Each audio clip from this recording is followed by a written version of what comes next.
తమకు విద్యాబుద్ధులు నేర్పి ఆశీర్వదించిన ఉపాధ్యాయుని రిటైర్మెంట్ వేడుకను విద్యార్థులు ఘనంగా నిర్వహించారు. ఆయన వెళ్తుండటంతో భావోద్వేగానికి లోనే బాలికలంతా కంటతడి పెట్టారు. బ్యాండ్ బాజాతో రైల్వే స్టేషన్కు ఊరేగింపుగా తీసుకువెళ్లారు. గ్రామ ప్రజలు పెద్ద ఎత్తున తరలివచ్చి సాగనంపారు. ఈ సంఘటన బీహార్లోని నలందలో జరిగింది. రంజాన్ మాసం ప్రారంభోత్సవం సందర్భంగా ప్రధాని మోదీ ముస్లింలకు శుభాకాంక్షలు తెలిపారు. ఈ పవిత్ర మాసంలో భక్తి, కరుణ ప్రతిబింబిస్తుందని ట్వీట్ చేశారు. సమాజంలో శాంతి, సామరస్యం నెలకొనాలని ఆకాంక్షించారు. ఈ రోజు నుంచే రంజాన్ ఉపవాసాలు ప్రారంభమయ్యాయి. తమిళనాడులోని పలు ప్రాంతాల్లో భారీ వర్షం కురుస్తోంది. రామేశ్వరం, తూత్తుకుడిలో రోడ్లు మునిగిపోయాయి. కన్యాకుమారి, నెల్లై, తెన్కాశి, రామనాథపురం, నాగపట్నం, తిరువారూరు జిల్లాల్లో మోస్తరు వర్షాలు కురుస్తాయని వాతావరణ శాఖ తెలిపింది. ఎల్లుండి నుంచి వర్షాలు తగ్గుముఖం పట్టే అవకాశం ఉందని పేర్కొంది. తెలంగాణ రాష్ట్ర ప్రజలకు డోర్ డెలివరీ ద్వారా ఇసుకను అందించేలా చర్యలు తీసుకోవాలని సీఎం రేవంత్ అధికారులను ఆదేశించారు. ఇందుకోసం ఓ ప్రత్యేక యాప్ తయారు చేయాలని సూచించారు.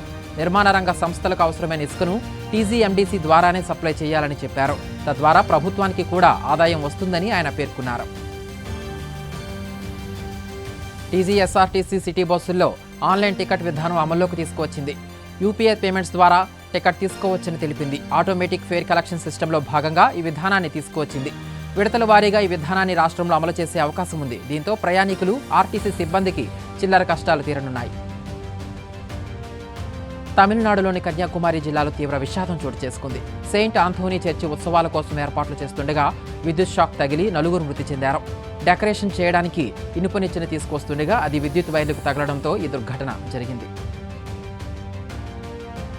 తెలంగాణ రాష్ట్రంలోని ఇండస్ట్రియల్ ట్రైనింగ్ ఇన్స్టిట్యూట్స్లను అడ్వాన్స్డ్ టెక్నాలజీ సెంటర్లుగా అప్గ్రేడ్ చేయడంపై సీఎం రేవంత్ సమీక్షించారు. ప్రతి అసెంబ్లీ నియోజకవర్గంలో తప్పనిసరిగా ఒక ఏటీసీ ఉండేలా చూడాలని అధికారులను ఆదేశించారు. ఐటీఐలు లేని కేంద్రాల్లో కొత్తగా ఏటీసీలను ఏర్పాటు చేయాలన్నారు. ఈ నెల 8న అంతర్జాతీయ మహిళా దినోత్సవం సందర్భంగా సికింద్రాబాద్ పరేడ్ గ్రౌండ్లో 1,00,000 మంది మహిళలతో సభ నిర్వహించనున్నట్లు తెలంగాణ మంత్రి సీతక్క వెల్లడించారు. ఆ రోజున సీఎం రేవంత్ కొత్త పథకాలను ప్రారంభిస్తారని తెలిపారు. ఆర్టీసీకి అద్దెకిచ్చే మహిళా సంఘాలకు చెందిన 50 బస్సులను ప్రారంభిస్తారని, అలాగే వివిధ ఉద్యోగ నియామకాలకు నోటిఫికేషన్ ఇస్తామని తెలిపారు. అమెరికాతో గొడవపడ్డ ఉక్రెయిన్ అధ్యక్షుడు జెలెన్స్కీకి యూరోప్ దేశాలు అండగా నిలిచాయి. యూకే ఏకంగా 2.6 బిలియన్ పౌండ్స్ డిఫెన్స్ లోన్ ఇచ్చేందుకు సంతకం చేసింది. ఉక్రెయిన్ యుద్ధ సామర్థ్యం పెంపునకు ఈ నగదు మొత్తాన్ని ఉపయోగించనుంది. ఇక ఫ్రాన్స్, ఇటలీ, పోలాండ్తో పాటు కెనడా కూడా ఉక్రెయిన్కు మద్దతిచ్చాయి. దక్షిణ అమెరికా దేశం బొలివియాలో ఘోర ప్రమాదం జరిగింది. పోటోసీ ప్రాంతంలో 2 బస్సులు ఎదురెదురుగా అతివేగంతో ఢీకొన్న ఘటనలో 37 మంది మరణించారు.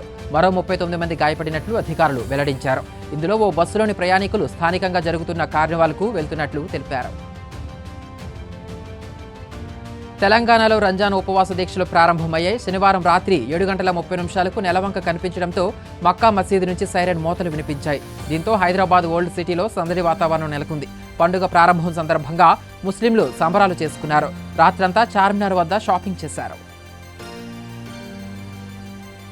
ఉత్తరాంధ్ర టీచర్ ఎమ్మెల్సీ ఎన్నికల ఫలితాలు రేపు వెలువడనున్నాయి. టీచర్ ఎమ్మెల్సీ ఎన్నికల్లో 22,493 మంది ఓటర్లు ఉండగా 20,783 మంది ఓటు హక్కును వినియోగించుకున్నారు.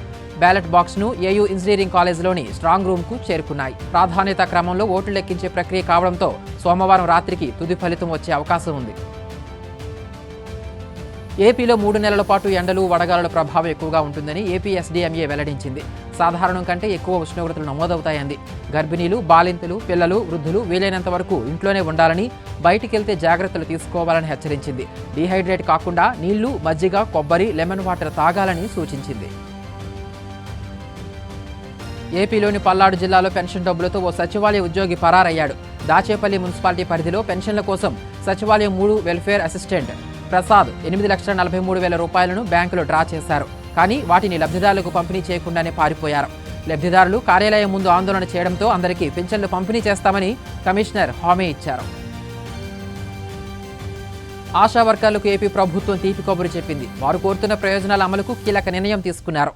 దీంతో ఏపీ వ్యాప్తంగా ఉన్న 43,000 మందికి పైగా ఆశా వర్కర్లకు లబ్ధి చేకూరనుంది. ఆశా వర్కర్ల చిరకాల డిమాండ్లపై సీఎం చంద్రబాబు నాయుడు సానుకూలంగా స్పందించారు.